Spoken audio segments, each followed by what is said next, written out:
Salam dostlar, sabahınız xeyir. Gün 55, sağlam və fiziki aktivitet davam.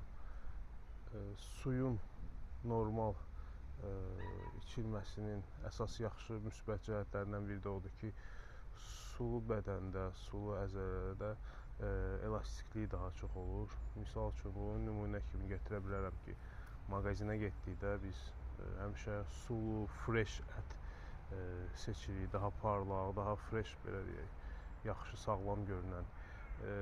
Quru ət isə adi əllə götürsəz və onu rahatçılıqla sındıra bilirsiniz. Çünki onun tərkibində artıq heç bir elastiklik yoxdur, yəni su yoxdur. Ona görə o rahatçılıqla çatlaya bilir, dağıla bilir.